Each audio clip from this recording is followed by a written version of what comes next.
ಅಂಧಾಭಿಮಾನಿಗಳು ಮತ್ತು ಅತಿರೇಕದ ಫ್ಯಾನ್ಸ್ಗೂ ಕೂಡ ಸುದೀಪ್ ಕಿವಿ ಮಾತು ಹೇಳಿದ್ದಾರೆ. ಸೆಲೆಬ್ರಿಟಿಗಳು ಒಂದಾಕ್ಷಣ ದೇವರಲ್ಲ, ಇದನ್ನು ಅರ್ಥ ಮಾಡ್ಕೋಬೇಕು ದಯವಿಟ್ಟು ಎಲ್ಲರೂ ಕೂಡ. ನಿಜವಾದ ಮಾತಿದು.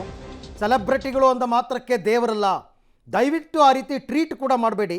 ನಾವು ಮಾಡೋದೆಲ್ಲ ಸರಿನೇ ಮಾಡಬೇಕು ಅಂತಕ್ಕಂಥ ಪ್ರೆಷರು ಹಾಕಬೇಡಿ. ನಾವು ಮನುಷ್ಯರೇ, ನಾನು ತಪ್ಪು ಮಾಡಿ ಮನೇಲಿ ಬೈಸ್ಕೋತಾ ಇರ್ತೀನಿ, ಸಪೋರ್ಟ್ ಮಾಡಿ ನಾವು ಗೂಬೆಗಳಾಗ್ತೀವಿ ಅಂತ ಸುದೀಪ್ ಒಂದಷ್ಟು ಕಿವಿ ಮಾತುಗಳನ್ನು, ಇದು ಕೇವಲ ದರ್ಶನ್ ಅಭಿಮಾನಿಗಳಿಗೆ ಅಂತಲೇ ಅಲ್ಲ, ಎಲ್ಲ ಅಭಿಮಾನಿಗಳಿಗೂ ಅಪ್ಲೈ ಆಗೋ ರೀತಿಯಲ್ಲಿ ಹೇಳಿದ್ದಾರೆ. ಅದಕ್ಕೆ ನಾನು ತುಂಬ ಚಿಕ್ಕವನು ಸರ್. ನಾನೇ ಡೈಲಿ ಬೆಳಗಾದರೆ ತಪ್ಪು ಮಾಡ್ತಾ ಇರ್ತೀನಿ, ಮನೇಲಿ ಬೈಸ್ಕೊತಾ ಇರ್ತೀನಿ. ಸೆಲೆಬ್ರಿಟಿಗಳು ಅಂದ ತಕ್ಷಣ ಮಾತ್ರಕ್ಕೆ ನಾವು ಯಾರು ದೇವರಲ್ಲ, ದಯವಿಟ್ಟು ಆ ಥರ ಟ್ರೀಟು ಮಾಡಬೇಡಿ, ಆ ಥರ ಅಂದ್ಕೊಂಡುಬೇಡಿ. ಆ್ಯಂಡ್ ನಾವು ಮಾಡೋದೆಲ್ಲ ಸರಿನೇ ಮಾಡಬೇಕು ಅನ್ನೋ ಅಂಥ ಒಂದು ಪ್ರೆಷರು ನಮ್ಮ ಮೇಲೆ ಹಾಕಬೇಡಿ ಆಗುತ್ತೆ. ಯಾಕಂದರೆ ತಪ್ಪುಗಳನ್ನು ಮಾಡೋವನೇ ಮನುಷ್ಯ, ಫ್ಲಾಪ್ಗಳು ಕೊಡೋವನೇ ಹೀರೋ ಸರ್. ಕಲಿಯೋಣ, ಮುಂದೋಗೋಣ. ಓಕೆ, ಕಲಿಸೋದಕ್ಕಲ್ಲ ಸರ್ ನಾನು ಬಂದಿರೋದು, ಕಲಿಯೋದು. ಚಿತ್ರೋದ್ಯಮಕ್ಕೆ ಏನು ನಿಲುವು ತೊಗೊತೀರ ಅಂತ ದಯವಿಟ್ಟು ಕೇಳಬೇಡಿ. ತೊಗೊಂಡಾಗೆಲ್ಲ ನಾವೆಲ್ಲರೂ ಎಷ್ಟು ಜೋಕ್ಸ್ ಆಗಿದ್ದೀವಿ ಅಂದರೆ, ಯಾರೋ ಒಬ್ಬರು ಬರ್ತಾರೆ, ನಮಗೆ ಸಿಕ್ಕಾಪಟ್ಟೆ ಹೊಡಿತಾ ಇದ್ದಾರೆ ಇವರು ಮನೆಯಲ್ಲಿ ಅಂತ ಅಂದ್ಬಿಟ್ಟು ಇನ್ನೊಬ್ಬರು ಮನೆಗೆ ಹೋಗ್ತಾರೆ, ಅವರಿಗೆ ಸಪೋರ್ಟ್ ಕೇಳ್ತಾರೆ, ಅವ್ರಿಗೆ ಸಪೋರ್ಟ್ ಮಾಡ್ತಾರೆ. ಫೈನಲ್ ಆಗಿ ಅವರಿಬ್ಬರು ಒಂದಾಗ್ತಾರೆ. ಸಪೋರ್ಟ್ ಮಾಡಿದವ್ರು ಗೂಬೆಗಳ ಥರ ಕಾಣಿಸ್ತಾ ಇರ್ತಾರೆ. ಪಾಠ ಮುಗೀತು. ನಾವೇನು ಮಾಡಬೇಕು, ಮನೆಗೆ ಹೋಗ್ಬೇಕು, ಚಾನಲ್ ಆನ್ ಮಾಡ್ಕೊಬೇಕು, ನಿಮ್ಮ ನ್ಯೂಸ್ ನೋಡ್ತಾ ಇರಬೇಕು, ಏನೇನು ಹೇಳ್ತಾ ಇದ್ರೆ ಅಂತ ನೋಡಿಬಿಟ್ಟು ನಾವು ಏನೇನು ಮಾಡಬಾರ್ದು ಅಂತ ಕಲಿತಾ ಇರ್ಬೇಕಮ್ಮ. ಇಂಥದ್ರಲ್ಲಿ ನಿಲುವು ಬೇಡ. ಇದನ್ನ ಇಲ್ಲೇ ಎಂಡ್ ಮಾಡ್ತೀನಿ. ಅಣ್ಣವ್ರು ಹೇಳಿದ್ರು ಪರವಾಗಿಲ್ಲ, ವಿರುದ್ಧವಾಗಿ ಮಾತಾಡೋಷ್ಟು ನಾನು ಆ್ಯಕ್ಚುಲಿ ಹುಟ್ಟೇ ಇಲ್ಲ.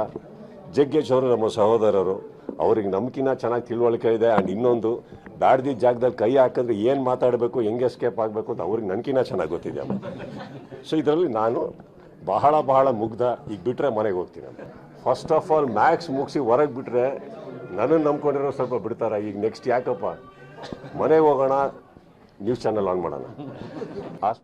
ಬಗ್ಗೆ ಕೂಡ ಮತ್ತಷ್ಟು ಮಾಹಿತಿ ನನ್ನ ಕೊಲೀಗ್ ಧನು ಅವರಿಂದ ಪಡ್ಕೊಂಡ್ಬಿಡ್ತೀನಿ. ಧನು, ಈ ದರ್ಶನ್ ಅವ್ರಿಗೆ ಗ್ಯಾಂಗ್ನಿಂದ ಕೊಲೆ ಪ್ರಕರಣಕ್ಕೆ ಸಂಬಂಧಪಟ್ಟಂತೆ ಅವತ್ತಿಂದನೂ ಕೂಡ ಎಲ್ಲರೂ ಮಾತಾಡ್ತಾ ಇದ್ರು. ಬಟ್ ಅಭಿಮಾನಿಗಳಿಗೆ ಒಂದು ಕಿವಿಮಾತು ಹೇಳ್ತಕ್ಕಂಥ ಕೆಲಸವನ್ನು ಇಲ್ಲಿ ತನಕ ಯಾರೂ ಮಾಡಿರಲಿಲ್ಲ. ಅದು ಕೇವಲ ದರ್ಶನ್ ಅಭಿಮಾನಿಗಳಿಗೆ ಅಲ್ಲ, ಇಂತಹ ಸಂಕಷ್ಟದ ಸಂದಿಗ್ಧ ಸ್ಥಿತಿಗಳು ಬಂದಾಗ ಒಬ್ಬ ಸೆಲೆಬ್ರಿಟಿ ಹೇಗಿರಬೇಕು, ಅಭಿಮಾನಿಗಳು ಹೇಗೆ ನಡ್ಕೋಬೇಕು, ಆ ಕಿವಿ ಮಾತನ್ನು ಬಹಳ ಚೆನ್ನಾಗಿ ಹೇಳಿದ್ದಾರೆ ಸುದೀಪ್. ಈ ಕೆಲಸ ಆಗಬೇಕಾಗಿತ್ತು ಯಾರಾದರೂ ಒಬ್ಬರಿಂದ ಅಂತ ನನಗೂ ಅನ್ನಿಸ್ತು. ತಾವೇನು ಹೇಳ್ತೀರಾ? ಎಸ್ ಅರವಿಂದ್, ಈಗಾಗಲೇ ಏನಂದ್ರೆ ದರ್ಶನ್ ಅವರು ಅರೆಸ್ಟ್ ಆದಾಗಲಿಂದನೂ ಕೂಡ ಸಾಕಷ್ಟು ಜನ ಒಂದಿಷ್ಟು ಪರ ಮತ್ತು ವಿರೋಧಗಳ ಮಾತುಗಳು ಬರ್ತಾ ಇದ್ವು. ಜೊತೆಗೆ ಅವರ ಅಭಿಮಾನಿಗಳು ಕೂಡ ಈಗ ಒಂದಿಷ್ಟು ಸ್ಟೇಷನ್ ಮುಂದೆ ನಿಂತ್ಕೊಂಡು ಅಲ್ಲಿ ಕೂಡ ಕೂಗಾಟ, ಒಂದು ಹುಚ್ಚಾಟವನ್ನು ಮಾಡ್ತಾ ಇದ್ದಂತ ಒಂದು ಸಂದರ್ಭ ಕೂಡ ನಾವು ಗಮನಿಸಿದ್ವಿ. ಈ ಒಂದು ಸಂದರ್ಭಕ್ಕೆ, ಈ ಒಂದು ರೀತಿಗೆ ನಟ ಸುದೀಪ್ ಕೂಡ ಪ್ರತಿಕ್ರಿಯೆ ನೀಡಿರ್ತಕ್ಕಂಥದ್ದು, ಅಂಧಾಭಿಮಾನ ಬೇಡ, ಸೆಲೆಬ್ರಿಟಿಗಳಂದ್ರೆ ಅವ್ರೇನ್ ದೇವರಲ್ಲ, ಅವರನ್ನ ಸ್ಪೆಷಲ್ ಆಗಿ ಟ್ರೀಟ್ ಮಾಡಬೇಡಿ, ಅದು ನಮ್ಗೆ ಇಷ್ಟನೂ ಆಗೋದಿಲ್ಲ ಅನ್ನೋ ಒಂದು ಮಾತನ್ನ ಹೇಳಿರ್ತಕ್ಕಂಥದ್ದು. ಜೊತೆಗೆ ಸುದೀಪ್ ಅವರು ಒಂದು ಕಿವಿ ಮಾತನ್ನ ಹೇಳಿರೋದು, ಅಂಧಾಭಿಮಾನ ಬೇಡ, ಇಂಥ ಒಂದು ಸಂದರ್ಭದಲ್ಲಿ ಆ ಹುಚ್ಚಾಟವನ್ನು ಮಾಡೋದು ಬೇಡ, ಅವರು ಸೆಲೆಬ್ರಿಟಿಗಳ ಅಂದ ಮಾತಕ್ಕೆ ಅವರು ದೇವರಲ್ಲ ಅನ್ನೋ ಒಂದು ಮಾತುಗಳನ್ನ ಹೇಳಿರ್ತಕ್ಕಂಥದ್ದು. ಜೊತೆಗೆ ತಪ್ಪು ಮಾಡೋವನೇ ಮನುಷ್ಯ, ಏನು ಫ್ಲಾಪ್ ಕೊಡೋವನೇ ಹೀರೋ, ಈ ಒಂದು ಮಾತುಗಳನ್ನ ಮಾರ್ಮಿಕವಾಗಿ ಹೇಳಿರ್ತಕ್ಕಂಥದ್ದು. ಜೊತೆಗೆ ನಾವು ಕೂಡ ಮನೆಯಲ್ಲಿ ಸಾಕಷ್ಟು ಬಾರಿ ತಪ್ಪು ಮಾಡ್ತೀನಿ, ಮನೆಯಲ್ಲಿ ಬೈಸ್ಕೊತಾ ಇರ್ತೀನಿ, ಅದೆಲ್ಲ ಸಾಮಾನ್ಯ. ಆ ರೀತಿ ನಮ್ಮನ್ನ ಟ್ರೀಟ್ ಮಾಡಕ್ ಹೋಗ್ಬೇಡಿ. ಸೆಲೆಬ್ರಿಟಿ ಅಂದ ಮಾತ್ರಕ್ಕೆ ಸರಿನೇ ಮಾಡಬೇಕು ಅನ್ನೋ ಒಂದು ಪ್ರೆಷರ್ನ ಕೂಡ ನಮ್ಮ ಮೇಲೆ ಹಾಕಬೇಡಿ. ನನ್ಗೆ ಎಲ್ಲರೂ ಕೂಡ ಇಲ್ಲಿ ಸಮಾನರು, ಕಾನೂನಿನ ರೀತಿಯಲ್ಲಿ ಈಗೇನು ತನಿಖೆ ನಡೀತಾ ಇದೆ, ಆ ಒಂದು ತನಿಖೆಯಲ್ಲಿ ತಪ್ಪಿತಸ್ಥರಿಗೆ ನ್ಯಾಯ ಸಿಗ್ಬೇಕು. ಜೊತೆಗೆ ಅಭಿಮಾನಿಗಳು ಈ ಒಂದು ಅಂಧಾಭಿಮಾನವನ್ನ ಬಿಡಬೇಕು ಅನ್ನೋದು ಕೂಡ ಸುದೀಪ್ ಅವರ ಮಾತಾಗಿರ್ತಕ್ಕಂಥದ್ದು. Aravind, okay Dhanu, thank you. ತಮ್ಮ ಎಲ್ಲ ಮಾಹಿತಿಗಾಗಿ ಧನ್ಯವಾದ. ಚಿಕ್ಕವನು ಸರ್. ನಾನೇ ಡೈಲಿ ಬೆಳಗಾದರೆ ತಪ್ಪು ಮಾಡ್ತಾ ಇರ್ತೀನಿ, ಮನೇಲಿ ಬೈಸ್ಕೊತಾ ಇರ್ತೀನಿ. ಸೆಲೆಬ್ರಿಟಿಗಳು ಅಂದ ತಕ್ಷಣ ಮಾತ್ರಕ್ಕೆ ನಾವು ಯಾರು ದೇವರಲ್ಲ, ದಯವಿಟ್ಟು ಆ ಥರ ಟ್ರೀಟು ಮಾಡಬೇಡಿ, ಆ ಥರ ಅಂದ್ಕೊಂಡುಬೇಡಿ. ಆ್ಯಂಡ್ ನಾವು ಮಾಡೋದೆಲ್ಲ ಸರಿನೇ ಮಾಡಬೇಕು ಅನ್ನೋ ಅಂಥ ಒಂದು ಪ್ರೆಷರು ನಮ್ಮ ಮೇಲೆ ಹಾಕಬೇಡಿ ಆಗುತ್ತೆ. ಯಾಕಂದರೆ ತಪ್ಪುಗಳನ್ನು ಮಾಡೋವನೇ ಮನುಷ್ಯ, ಫ್ಲಾಪ್ಗಳು ಕೊಡೋವನೇ ಹೀರೋ ಸರ್. ಕಲಿಯೋಣ, ಮುಂದೋಗೋಣ. ಓಕೆ, ಕಲಿಸೋದಕ್ಕಲ್ಲ ಸರ್ ನಾನು ಬಂದಿರೋದು, ಕಲಿಯೋದು ಸರ್. ಅದಕ್ಕೆ ನಾನು ತುಂಬ ಚಿಕ್ಕವನು ಸರ್.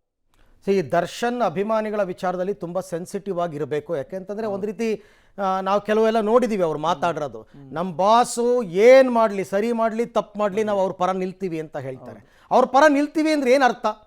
ಅವ್ರು ಯಾವ ರೀತಿ ಸಪೋರ್ಟ್ ಮಾಡ್ತೀರಾ? ಸಪೋರ್ಟ್ ಮಾಡೋದಕ್ಕೆ ಬರಲ್ಲ ಅಂತ ಅಲ್ಲ, ಬಟ್ ಕೆಲವೊಂದು ವಿಚಾರಗಳಲ್ಲಿ ತುಂಬ ಸೂಕ್ಷ್ಮವಾಗಿ ವರ್ತನೆಯನ್ನು ಮಾಡಬೇಕಾಗತ್ತೆ. ಅದೇ ರೀತಿ ಅಂಧಾಭಿಮಾನ ತೋರ್ಸಕ್ಕೆ ಹೋಗಿನೇ ಇವಾಗ 18-20 ಜನ ಲಾಕ್ ಆಗಿರ್ತಕ್ಕಂಥದ್ದು. ವಿಪರೀತವಾದಂತಹ ಸ್ವಾಮಿನಿಷ್ಠೆ ತೋರ್ಸಕ್ಕೆ ಹೋಗಿ ಇವತ್ತಿನ ದಿನ ಜೈಲು ಕಂಬಿ ಎಣಿಸ್ತಾ ಇದ್ದಾರೆ. ಅಂಥ ವಿಚಾರಗಳನ್ನು ಸ್ವಲ್ಪ ಸೂಕ್ಷ್ಮವಾಗಿ ಅರ್ಥ ಮಾಡಿಕೊಂಡ್ರೆ ಸಮಾಜ ಸ್ವಾಸ್ಥ್ಯವಾಗಿರುತ್ತೆ ಅಂತ ನಮಗನ್ಸುತ್ತಪ್ಪ. ನೋಡೋಣ.